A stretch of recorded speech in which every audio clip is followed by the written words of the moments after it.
Welcome to the woods. Welcome to the madhouse.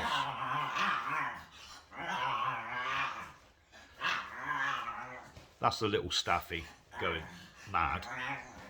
Also got chickens in the front room that we picked up the other day, but they're very young. They're only about 6 inches tall, so they're in for the next couple of days. It's about -5 out there at the moment. Anyway, you lot, I hope you're well. I hope you're getting into the new year, and it looks like it's going to be an interesting year.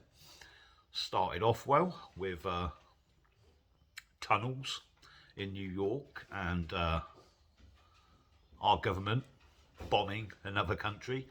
So yeah, it's going to be interesting without a doubt. But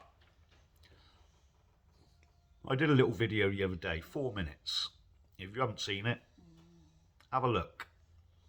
In it, I said it's important that we take time to step away from the screens, step away from the town, step away from modernity, get back to nature, take a walk in the countryside, go to a woodland, give yourself an hour to just be, to just think, to just chill out without the constant bombardment of negativity that can be our everyday lives.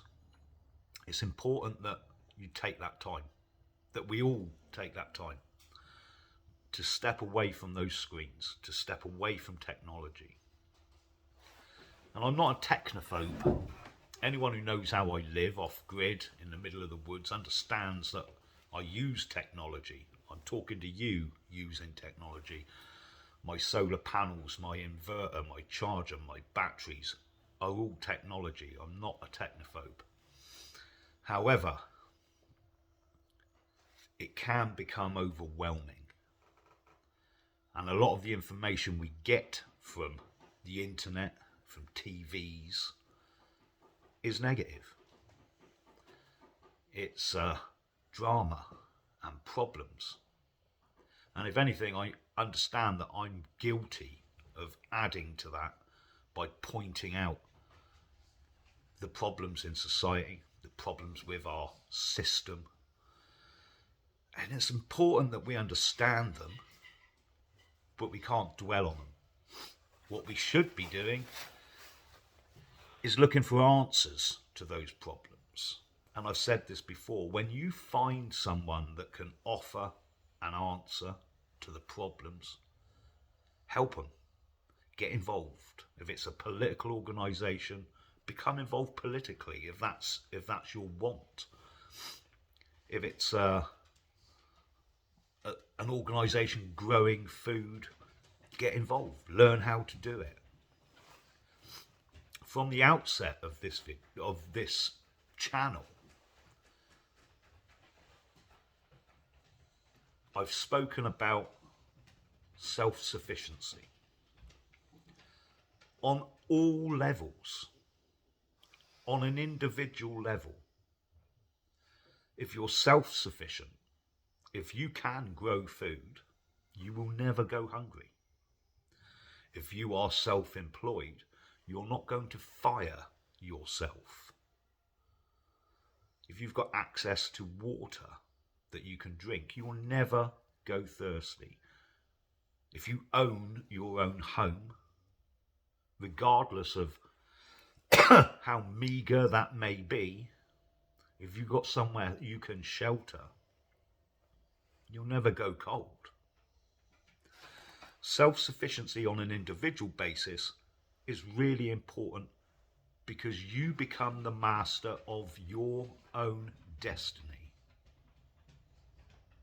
Without being self-sufficient, you are always going to be beholden to someone else. And it doesn't matter what area that's in. If you can't grow food, you're going to have to go and buy it. And if they refuse to sell it to you, you will go hungry. And that might sound like something that would never happen, but we were only a week away from that happening a couple of years ago, where I couldn't get into a shop because I didn't receive or do what they had asked me to do. And if I couldn't go and buy food, then I was going to go hungry. So self-sufficiency on an individual basis is important if you want to be in control of your life. If being in control of your life's not that important, then okay, that's cool. You don't need to be. Self-sufficiency for a country or for a nation is majorly important because of the same reasons. If the country cannot feed itself, it is beholden to other countries, other nations for food. And if for whatever reason those other countries say no, then the people starve. And if you know your history, you will know that this has been used a number of times. If a nation isn't self-sufficient in energy, it's beholden to other countries. And we have seen recently what happens when that goes awry. They can blow up pipeworks, they can blow up infrastructure, or they can just turn off the tap. A nation should be self-sufficient. It should be able to feed its people, to house its people, and to have its people in gainful employment where they can earn enough money to look after themselves. That's fairly basic. But we all fall down. Hardly anyone I know is self-sufficient. I am not 100% self-sufficient. Excuse me. I am self-employed. My employment is fine. It can't be taken away from me. I own my own home that I built. So there's not a straight line in it, and it's a little bit wonky, but it's mine and it's fit for purpose. I don't have a water bill. I don't have an electricity bill. I don't have rent or mortgage. I can grow some food. I could grow more. I do keep chickens. So I'm along the line, but not 100%. Most people I know are nowhere near that. They're not self-employed. They don't own their own home. They don't or can't grow food. They don't keep livestock. So in every aspect of their life, it's somebody else who's in control of it.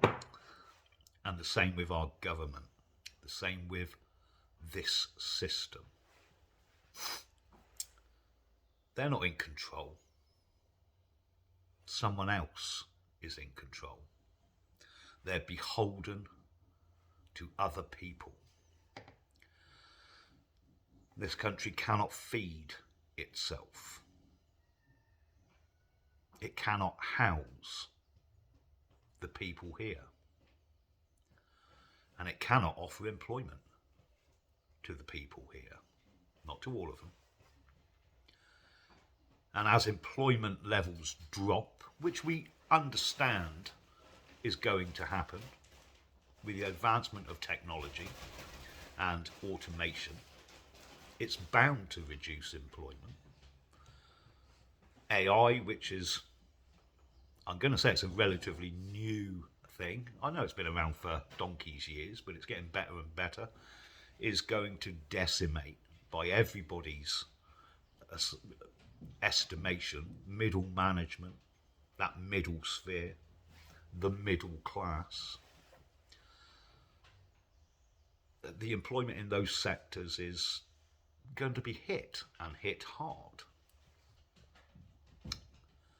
At the same time as employment drops, the government has seen fit to allow nearly 1 million people, immigrants, to settle in the country legally, and probably another 80 to 90,000 illegally. And looks like it's going to be the same this year. And they concentrate on the illegal migrants on those small boats in order that you don't look at the bigger picture. You don't look at that 1 million people they let in. Why would they let 1 million people move into a country where they're not going to be needed? Where employment levels are dropping? Where job opportunities are dropping? Why would they? It just exasperates the problem. It makes things worse. By every metric, it makes things worse. Housing becomes in short supply. The pressure on infrastructure becomes ever more. Social cohesion and social happiness lowers. So you've got to ask yourself why they would do this, why they would try to replace the population that's here. That is true, it's an ageing population, but it can't be financial. That argument no longer stacks up. So there's reasons behind that. But to get back to what I was saying, self-sufficiency is going to become ever more important as we move forward. Because as much as I honestly believe that the system that they want to put in place, the social credit score, the diversity, the restrictive areas where you're going to be allowed to live, as much as I think that system will fail, they're going to fight tooth and nail to ensure its implementation. In the end, it will fall apart because it's unnatural and inhuman. But in the meantime, we are going to have to live with the consequences of what they plan on implementing. They're not going to give up. 15-minute cities, 20-minute neighbourhoods are not going away. This government and the last government and every council has signed up to Agenda 2030. They're signed up to do this. They can't back out of it. They might change the name of these things. Go and read up on it. It's all worded in such a way that you think, or the public will think, that it's a marvellous idea. In reality, it's ever more restrictions, an ever lowering of your living standards in order to be sustainable. We don't want that. You don't want that. I don't want that. We want a better standard of living. We want more social cohesion. We want more social happiness. So we need to look at alternatives. We need to look at what we can put in place to counter what they're doing so that we are okay. No matter what they do, we're okay. If we can do that, more and more people will come over to our way of thinking. Self-sufficiency, to be able to feed ourselves, to be able to house ourselves, to be able to look after ourselves. We're not kids. We don't need them to do it for us. We need to build a whole new system. And as I've said many times before, that starts with land. We have our own land. With our own land, we can do so much. We can grow food, we can keep livestock, we can meet there, we can hold conferences there, we can hold bushcraft courses, we can hold permaculture courses. We can live on some of that land.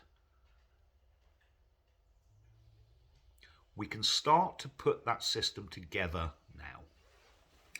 Now, I've said for the last 3 or 4 years on this channel, the political route to changing things is kind of done.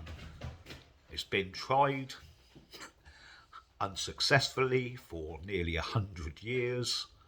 And there's still people who believe that if they do the same things that we've done for the last 100 years, suddenly something will change and they'll be voted into power, and then when they get there, they'll be able to make sweeping changes and everything will be great.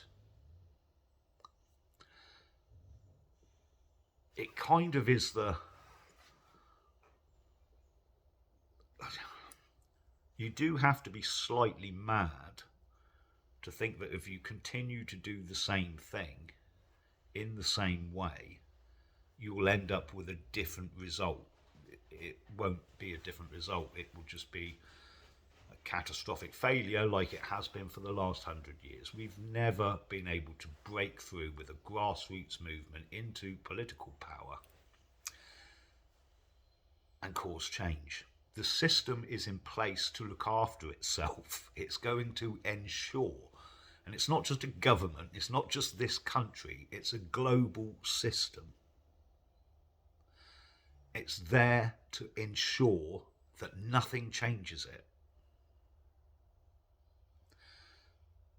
So what we can do is walk away from it and build our own system. Because as I said, eventually theirs falls to bits. And we can hasten that.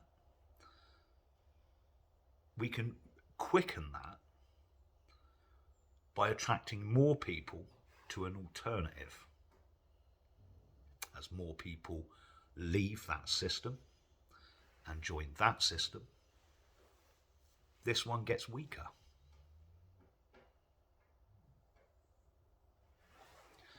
A tyrant without followers is a clown. A system with no populace is nothing. So we need to build that whole system. Everything. What system do we want? What system do you want? Freedom?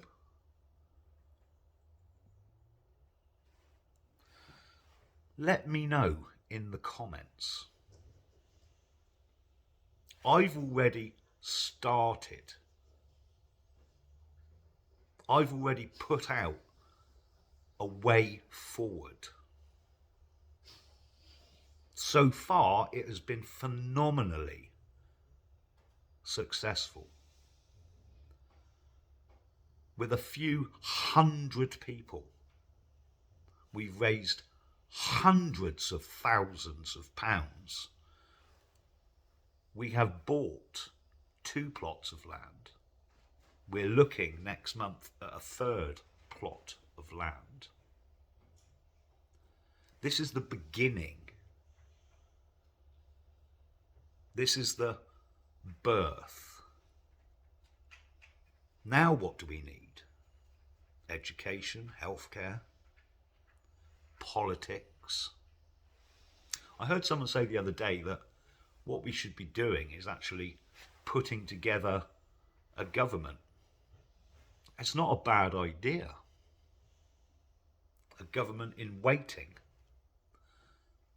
We should be able to have an argument for everything they're coming up with. A shadow foreign secretary. A shadow treasurer. And be able to tell people how we would do things. A government in waiting. But in order to do that, we need to know how that system would work. What sort of system do you want? It's quite important. What system would you like to live under? Anyway, you lot, I've rambled on enough. This year, this is going to be our year. More people waking up. More people moving over to our side. So many good things in the off. Check out the Woodlander Initiative. Do me a favour as well. If you manage to get to the end of this video, which I know most of you don't, but some of you might click back later, leave a comment, hit like, share it. YouTube have squashed this channel. They just make sure nobody sees it. I lose more subscribers than I gain, which is very odd. I'll gain 20 and then they'll take them off me over the next week. So whatever you can do to help in that situation would be appreciated. Here's to 2024. Here's to moving forward. Here's to the continued success of the Woodlander Initiative. Give me your ideas. What system do you want? What system would you like to live under? I'll be interested to see. Speak to you soon.